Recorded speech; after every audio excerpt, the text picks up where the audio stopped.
This is Public Eye, brought to you by the New Vision Movement. Now, here.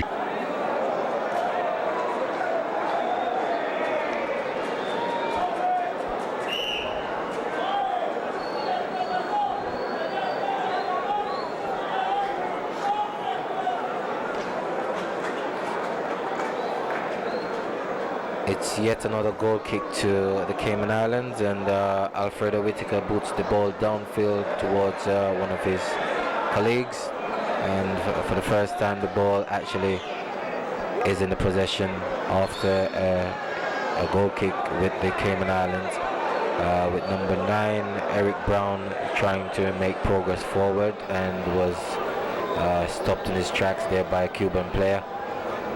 Which allows Garth Anderson to now take a free kick towards the Cuban goal.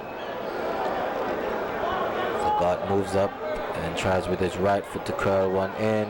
Oh! Oh no! Oh, Cuban goalkeeper, he was there, but a good header nonetheless. Yes. One thing we should mention here, the Cayman team never been one to dominate on the field. They've just been a team that makes use of chances or tries to build occasionally. That will change over the years, as Eric Brown now tackling one of the Cuban players who boots it down. A good lesson there for youngsters. When you put some pressure on, it forces the opponent to get rid of the ball. So now Carson Fagan passes the ball in, goes for the 1-2, stripped, and Cuba with it. To be honest with you, really, I can't recall who made the strike with a head on goal, but a bit of inexperience has shown there, because he should have really been putting the ball back in the direction where the goalkeeper was coming from. Goalkeeper would have had no chance there, and at worst would have been looking at the 2-1 scoreline right now. But again, we see that the big difference between Cuba and the Cayman Islands right now is not that Cayman has not made enough chances, but they've just not been able to put them away in the same way that Cuba has been able to put them away.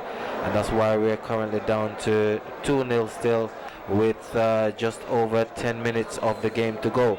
So Cayman is more than holding their own with over 80 minutes of the game gone. And with the 2-0 scoreline, really at this point, there's everything to play for in the second leg in Cayman.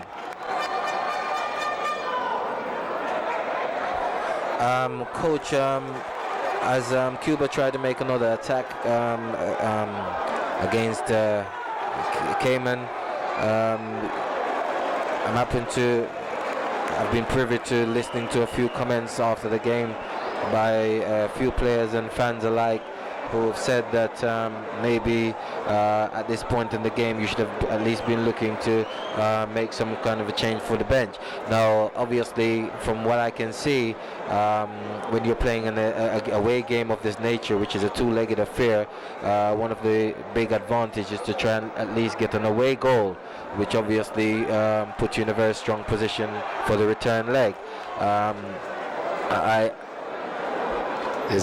This moment of the game, Mario stayed down, but the camera don't show Mario. 3 players stop for talking referee about condition Mario now. All the guys forget and the goal. Do you see 42nd minute of the second half? Do you see now? So you're mentioning once again that this is another lapse in concentration for the Cayman team. So the Cubans taking every advantage, and the ball is still a wide open ball, possession game, but Cuba with the lead. Eric Brown passes down to Carson Fagan, and dispossessed and won by the Cubans. Carson, another rough tackle, but the Cubans now have possession. There are 2 Cayman players on the ground, and Darcourt. There's no stopping in this game. I haven't seen anybody stop for any injuries, really. So the game's still going on. Darcourt passing the ball on to number 20, Louis Martin, and the Cubans trying to see if they can build again. Again, even with the score being what it is, at the moment it's a very, very encouraging performance by the Cayman Islands. And I must say the whole Cayman team has done themselves proud irrespective of the scoreline at the moment. But though we're not trying to play any particular attention on any one player, we cannot help but see that even with over 80 minutes to go, Carson Fagan is still in the thick of things, and basically, what a header, Cuba. They're just concentrating. Cayman is not concentrating, but Cuba, they played good football, and that ball taken as a free kick was the free kick in? Again, it's not just a matter of concentration, but the inexperience in defense has basically shown there. Both inexperience and also lack of height in defense generally has shown in the build-up to that goal, and obviously contributing to that goal. So Sergei Prado netting a running header from a cross by Miguel Gandara in the 87th minute, and that makes the score 3-0 for Cuba. A very low blow there for the Cayman Islands, considering that there's less than 5 minutes to go. A 2-0 result taken back at home in Cayman would have put Cayman in very good stead, especially while efforts are being made to at least introduce one English player that obviously I believe would make a difference to the scoreline at the moment. The situation, the last goal, with this goal now, that Mario, because TV no watch Mario stay down. 3 guys go for referee for talk about situation the Mario in the moment. But forget the ball, don't forget marcation. It's our problem sometimes. It's concentration. It need the experience for concentration game. Very good attempt to move forward by Cayman there with the ball being taken down in the opponent's half by Garth Anderson, who in fact has had a very good game himself. Garth, quite impressed by some of his movements both on and off the ball, and his general attitude towards getting the ball forward for the Cayman Islands. Ball is back in position with Cuba. It's a long kick forward towards number 11 for Cuba, but Michael Wilkes showed his experience there, and the ball was shielded away towards Alfredo Whitaker. But that court is still in the thick of things, and there's another patient build-up attempted by Cuba with the man Delgado, 13, that has come on since the second half, trying to make some impression with his very good runs with the ball. But again, Cayman is still holding their own, and Lee Ramon has shown a bit of the old flair there. As a matter of fact, it was not Lee Ramon, I think it was Frederick Wilkes.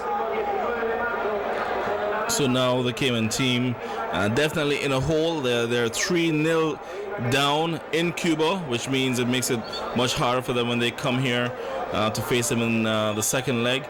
You can see the players definitely feeling a bit down at this point, because they realize they played a great game. They played a very good game, but they've let in 3 goals from only about 4 or 5 chances. Kind of reminds me, this I guess is the way the Jamaicans felt when they came here in 1994 and lost to Cayman 3-2 after taking 25 shots on goal, and Cayman only having 4 shots and scoring 3 goals.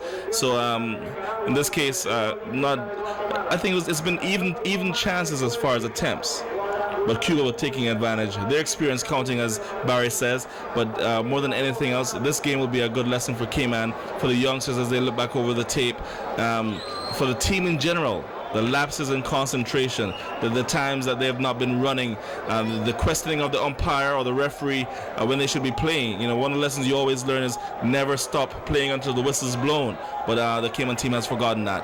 Cuba building again on the right wing, passing the ball in, but deflected out of play by defender, and it will be a corner kick for Cuba.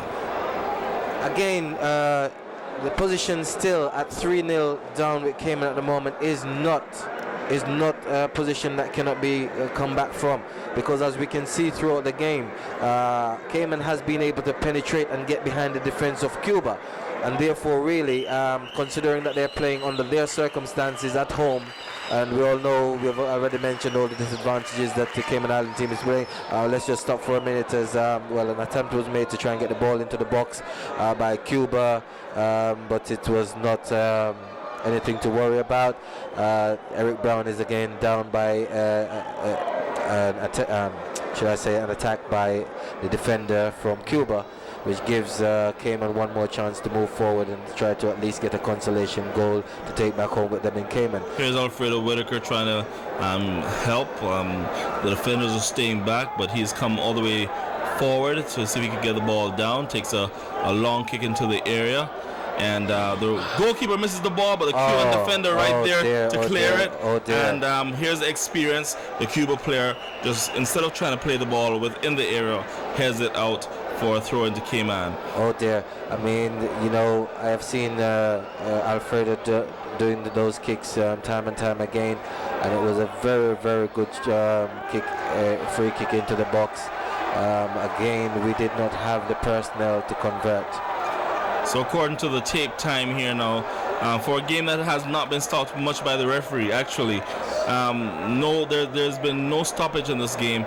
My tape is showing me 49 minutes of play. And so we've seen quite a bit of play over the 45 minutes so far. A shot on goal and into the back of the net. Alfredo, he can't believe it. The fans can't believe it. It's 4-0 Cuba. Well, to be honest with you, you know, Alfredo must be feeling very, very, very sick with himself at the moment, because he had every effort there was to try and hold that ball in the area and was there playing around with the ball. I know he's had made some remarkable saves during the earlier part of the match, but it's a travesty that that ball ended up in the back of the net, really. So that's the end of the show. Basically, guys, the score 4-0 Cuba over Cayman, and all we can say from this is the Cuban team not much advantage. The Cayman team a good game, but losing here 4-0 against the Cuban side.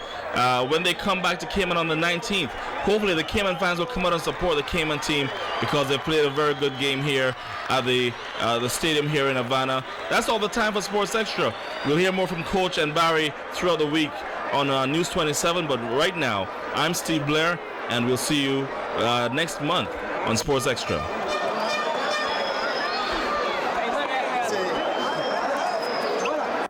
Other people who can be called Africanist believe in very strongly that you live in Babylon because you were scattered, you are in exile, marginal, and there's need for a return. Now that can be metaphorical as well as literal. The return need not be to some land over across the Atlantic. The return could be to oneself, where you're in command of yourself. But back to the economics argument. Bob Marley brought more foreign exchange into Jamaica than any banker, any entrepreneur that one can, and at the tender age of 35, through the exercise of his creative intellect and creative imagination.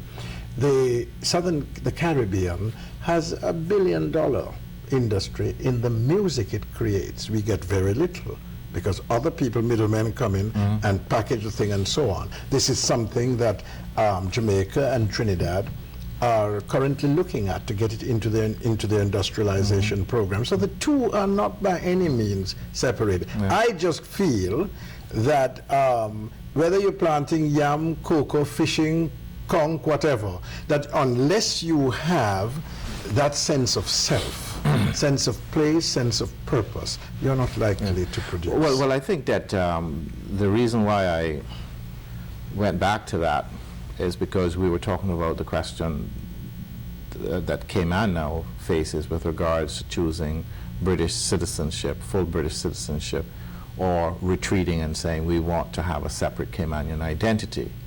Yes, well, and okay. the economics here is obviously an important question yes, as well.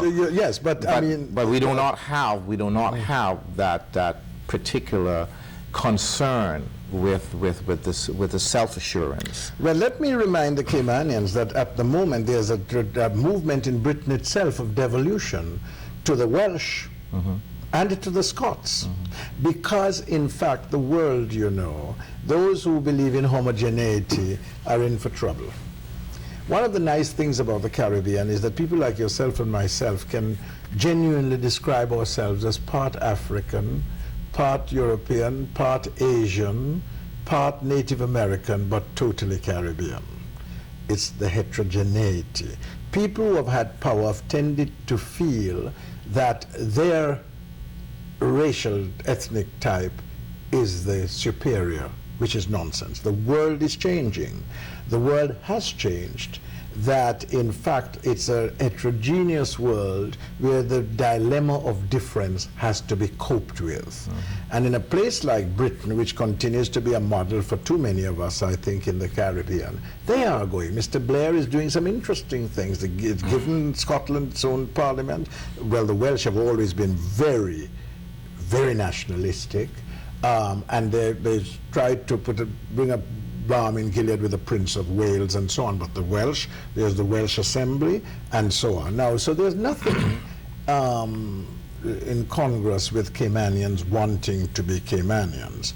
The thing is a little different now because you are being offered British citizenship, and you have to ask yourself what price to pay. I know up front there are two things which, well, for one thing, there's the overriding thing that as British citizens, then you'll have to abide by all the international commitments that Britain have made, and also Britain is part of the European Union.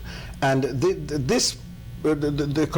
obligation there has come to the fore. The thing of hanging, I don't know whether you have capital punishment still in your on your books, but you would have to get that. You can't hang. That's one thing they came up with. I mean, laws against homosexuality, for example, would have to go. The people in the Caribbean have said, but this is a cultural matter. We are against that kind of thing. Therefore, we don't want to get into a situation where we are going to have to go by other people's values. But what doesn't come up front is the thing of the offshore banking. And you know, I've spoken at length with people not Turks and Caicos, in the British Virgin Islands, in Tortola, and they are and in Anguilla, they are particularly worried about this because the whole thing of the disclosure of people's accounts and all that kind of thing would definitely, if Britain is in charge in that sense. Well, I don't know if you had a chance to look at that copy of the New Vision that I passed you last night, but in it, there's some information that was sent to me that wasn't supposed to be coming to me, and it has to do with the correspondence from Paris, the OECD in Paris, and they're talking about what has to be established by June of 2000. And the laws that they want to have established are basically laws that have to do with the exchange of information with regards to tax questions. Well, this is and they are going so far as to say they want to establish an agency here to deal with this. Well, if I were the government of Britain as president, I would want you to do that. If I'm going to give you the hallowed thing of my citizenship, yes.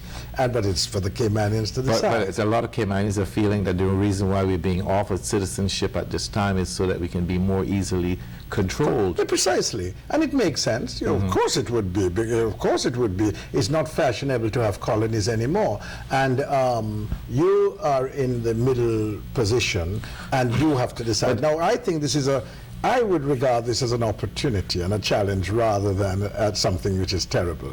It gives the Caymanian a wonderful opportunity to really think about themselves and think seriously about themselves, and it may be the basis for a kind of national unity that you couldn't get otherwise. Yes. Well, I want to go back to something.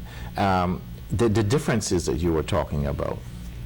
We have a lot of different types of people here as a result of the recent migrations also to the Cayman Islands. People from Honduras, people from Jamaica, people from England, people from Canada. We have a whole lot of different types of people here. So you're saying that we can have social management with that difference? Oh, I feel that's the challenge. That's the challenge of the world, and it's a challenge of the Caribbean. You know, where people learn to live together rather than side by side. And it seems to me, on your migration thing, you will have to take some serious decisions, as the United States did. The United States, of course, undoubtedly in the end of the 19th century, made it very clear that these people were going to come in, they have things of citizenship, permanent residence, well, citizenship it does not apply here because you're not an independent country, but certainly residence or whatever it is called. And indeed, with a price paid, people who come here and take residence, they'll have to pay certain kinds of taxes and all the rest of it. You, of course, have to make your claims on that. But the important thing is that, do you feel a sense of being Caymanian? And what does that mean? Now, I like to feel, since I've known Caymanians all my life, because at one stage we were all Jamaicans. So the point is, you have to feel that this land is yours, that you want to make something of it. You want to give your young people a sense of place and sense of purpose. And my own business, quite frankly, which is education, is critical in this. And I think Cayman has made a tremendous strides, incidentally, in this respect, I would say, over the past 20 or so years. And I'm hoping that it will deepen. You have a community college. Your relationship with the University of the West Indies has improved tremendously. I hope it will deepen and heighten, because we in the Caribbean have to produce our own people, quality people, with quality education, not just fly-by-night, anything which prepares you for sprinting, but not for long-distance running. It is critical, and this goes beyond race or anything like that. As long as you're a Caymanian, if you believe in that, and you have to be firmly rooted. There's nothing, people are saying that the nation state is dead. Yes, in one sense, but not in another. If you are in this whole thing of globalization, which results in a kind of attempt to homogenize everybody. No, it is, you're going to find people are going to resist it, and they're going to fall back on the things over which they have control, because if you, in this new globalization, as indeed in the old, which is imperialism, if you are simply going to be a cog in a machine, if you are going to be something to be blown hither and yon from one place to the next without any control over your own life, then you have to ensure that you're firmly rooted. And I've often liked to use the metaphor, since we live in a hurricane zone, that we better be firmly rooted, because after that whirlwind and what have we, and the calm comes, we have to be standing. So it's a real challenge, and education and the exercise of the creative imagination through the arts and the culture are very important. And one of the things, you have the infrastructure of money, which lots of other places don't have, and much of that should be plowed into the preparation of your people, our people, to have a sense of ownership of this place. Well, as for part of the, from the point of view of the money, part of the dilemma that you have there is that the money comes because the money doesn't want any social responsibilities. Therefore, the money does not want to develop any social responsibilities in its new home. Yes. So it escapes its old home because of social responsibilities, comes to a new home, and it certainly doesn't want to have any social responsibility. We have to try to teach those persons who manage the money that the improvement of the community is necessary in order to maintain harmony and peace, in order for that money to remain also undisturbed. I couldn't put it any better. I couldn't, because it's a form of prostitution which we must never allow ourselves to do. And it is unfair to the people. And in fact, it smacks too much of what we have been coming out of. You know, but you know, people soon discover, people who come in and invest with that without any sense of social responsibility, they will find that they become even more corrupt than the people they are. And that, in fact, I've often put it this way, the jailer and the jailed are in jail. They are both in jail. And what you do is to create a prison, a psychic one, or a real one, you know, from which nobody can escape. And I think the Caymanians owe themselves much more, as indeed the Jamaicans, the Trinidadians, the whatever. You know, the interesting thing is, and I understand the dilemma which many Caymanians will have. You look at Guyana, you look at Jamaica, even Trinidad. Trinidad is not doing too badly now because of the oil, the rise in oil prices. But for many people, they may say, you see those people, they have gone independent. You see how they look now? They all have funny money. I mean, our dollar in Jamaica used to be $1.20 to the US dollar that persists here. And then, of course, things have deteriorated considerably in that. But that's the price you may have to pay in order to own yourself. Now, the Cayman Islands, British Virgin Islands need not go that route, but they have to inform the route that they are going with tremendous imagination and creativity. To enjoy. The bottom line is not the dollars and cents. The bottom line is an ownership of self. This ownership of self. And I think that a lot of people are feeling the necessity for this ownership of self, because as we deal with problems in the workplace, what people are saying, oh, we don't have any respect, we're not treated with any dignity, people talk to us really poorly, they don't respect us, we want respect, we want to own self. We find that in the press, not recently, very, very recently, there was an exchange of letters by lawyers who were upset by one lawyer making derogatory remarks about the legal Caymanian professions. We find where people are saying, we are as good as you are, if not better. And who are you to devalue us and our education and our goals and our dreams and our desires? And so people are standing up in this country for these particular things. But what happens is that it doesn't really still have that kind of political momentum. It doesn't connect. It seems like everybody's doing it on their own. It's very individualistic. Well, yes, that's good news. Yeah. That's very good news. I'm so happy to hear that. However, the leaders, and not referring merely to the political leaders, no, all leaders should now grab this, make sense of it, integrate it into the institutionalized aspects of your life. And whether it is the political teams, I think you call it national teams rather than political parties, the education, the schools, very important, your cultural, all the voluntary organizations, if people have time to spend on, because that, in building a civil society, it is critical that individuals learn to relate one to another in a sense of community. And these are things, of course, that your national teams forming the government, whoever they are, and the people who may be backbenchers and find themselves being opposition. This is the kind of consensus that they have to have. Whatever may be their differences in terms of how to get to New Jerusalem, the New Jerusalem must be in terms of having a community of creative, constructive, self-respecting human beings. Because otherwise, it's a form of prostitution, and you will be like husks.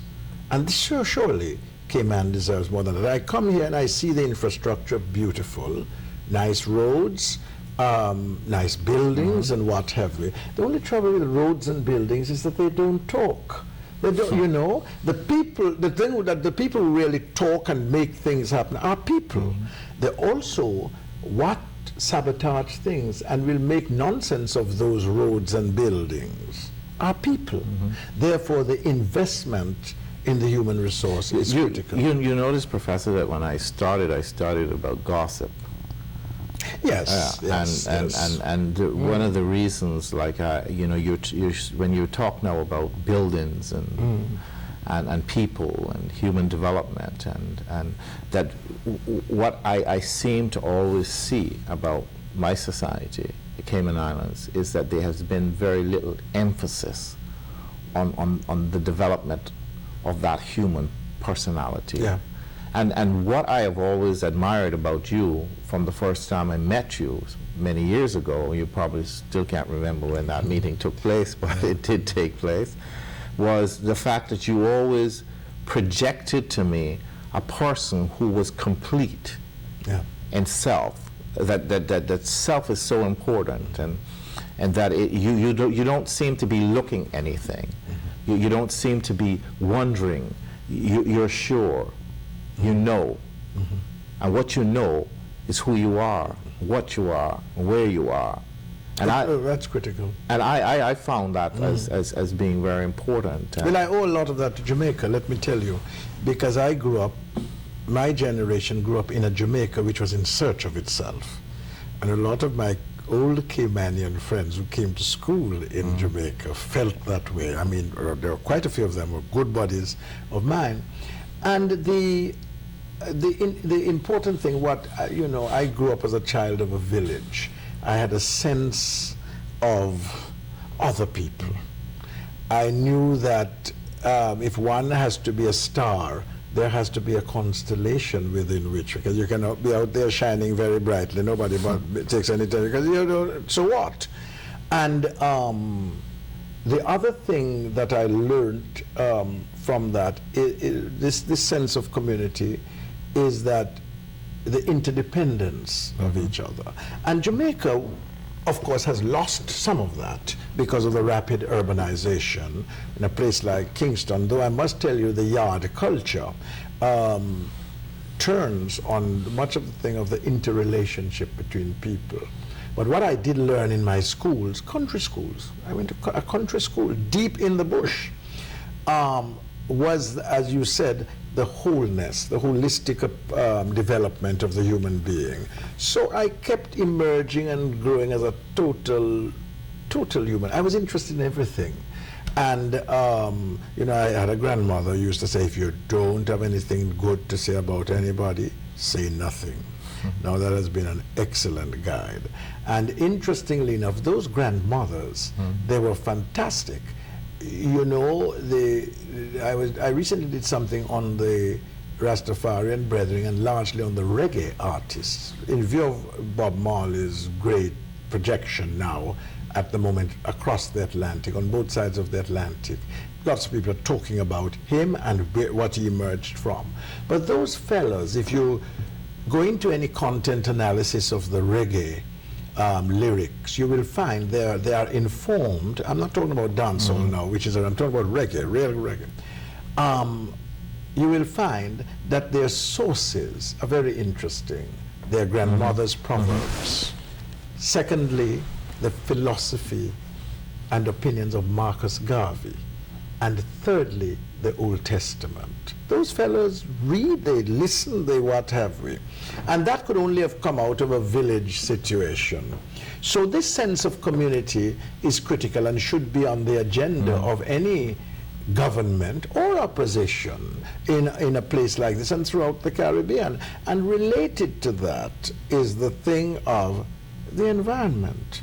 You know, it is very, very, we talk a lot about science and technology, which indeed is another dimension that we have to, there's absolutely no doubt that we have to come on to terms with the cellular, the whatever, and all that sort of thing. But that telecommunications revolution and whatever is itself dependent on on this computer, the brain, which is the finest one that has ever been produced. It's now producing hackers and viruses. It's the same brain against the very thing that they...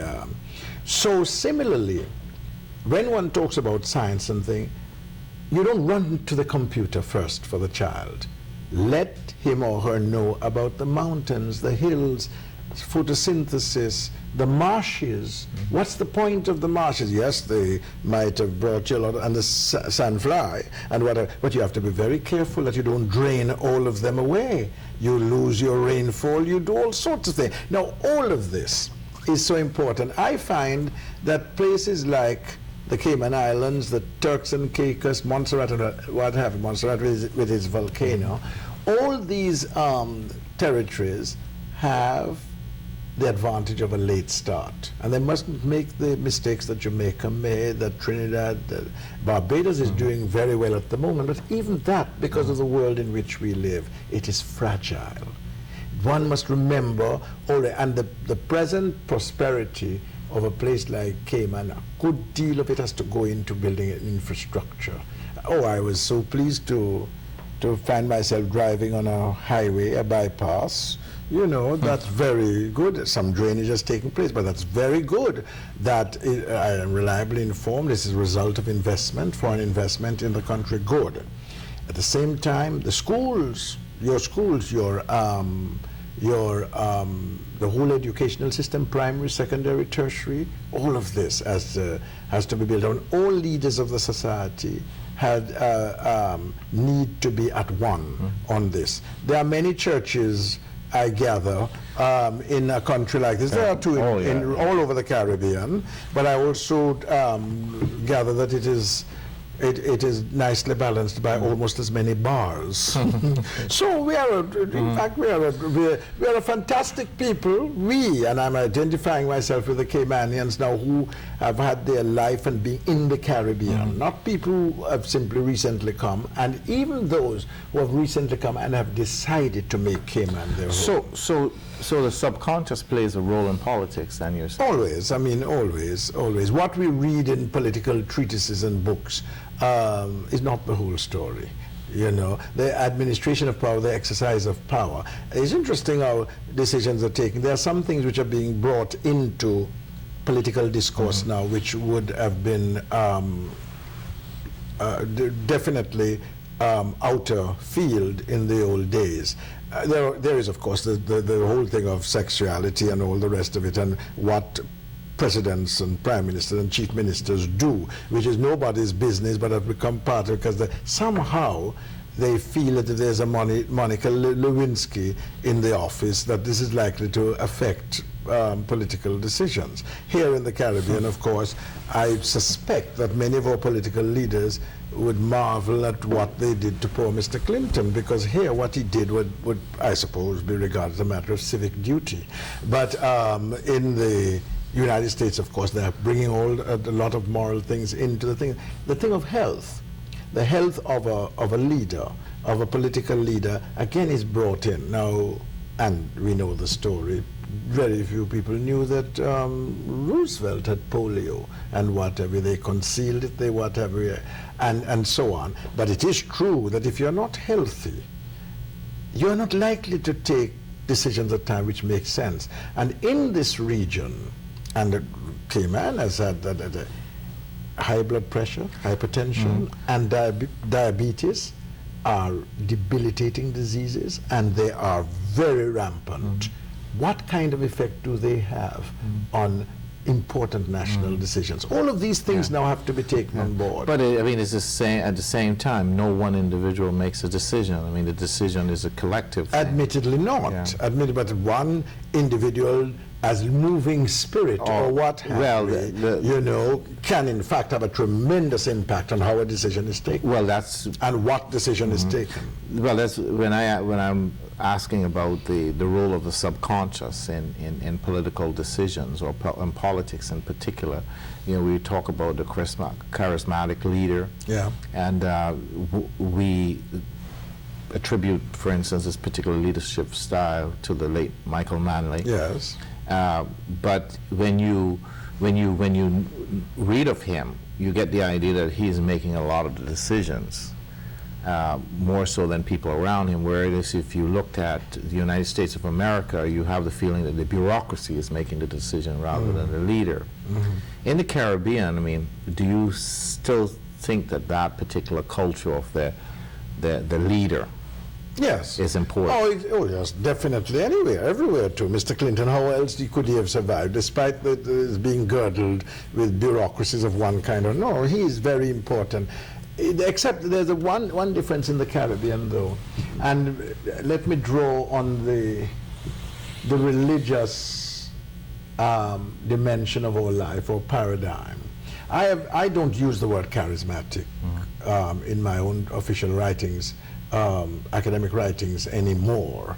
Of course, this great sociologist von Weber gave us the phrase gift of grace and whatever, and that is still implied in how I describe many of our leaders. I prefer to, well, there's a thing of personalism in our politics, and I describe it as messianic leader, the messianic leader, and I do that deliberately because it has all the thing of the charismatic, leader, you know, and the gift of grace, etc., and so on. But there's a thing, certainly in Jamaica, we have had that experience in other parts of the Caribbean, that Messiah must expect crucifixion without guarantee of resurrection or ascension. And Michael Manley mind you, he did have something of a resurrection by his being called back to power in '89. But indeed, the charisma, the gift of grace, the Messiah thing, definitely, people followed him and what have you, not like his cousin, grander cousin, Bustamante, where people actually sang, we will follow Bustamante till we die. No, by the education had overtaken us, and nobody would foolishly sing that about any leader. So, but Michael Manley was duly crucified, quote unquote, in 1980 when he lost the election and lost it very, very badly. He was restored, resurrected. Of course, he has since died a natural death, and we're not sure where the resurrection will be. But that messianic, and in fact, we have to get our people somehow a little out of that messianism. Well, here in the Cayman Islands, for instance, we don't really have a leader. I mean, the government decides that it has a leader of government business, which is basically someone who has the function of leading the government in the Legislative Assembly, as they explained it. But we don't have one person that we can identify with it. Well, some people would probably say that this is itself a function of your not being Caymanian. You see? So, again, you can't eat your cake and cut your calories. And indeed, maybe when somebody emerges as the quintessential Caymanian, that will start showing itself there, where the person can be a rallying point for the sense and sensibility of the nation, or the society, the community as nation. Well, in Jamaica, some people say we had good luck, we had not one but two at the same time, which acted as a kind of foil, one again. I'm referring to N.W. Manley and Alexander Bustamante, which of course was the basis for the deepening and heightening of the two-party system there. But and while they were in power, they understood the two-party system in the way, interestingly enough, that I think the Caymanian politicians have a feel for. And the fact that you insist on calling yourself teams, it's a very good thing. I told my students, I tell my students frequently, look, the two-party system must have been invented by a games-loving people.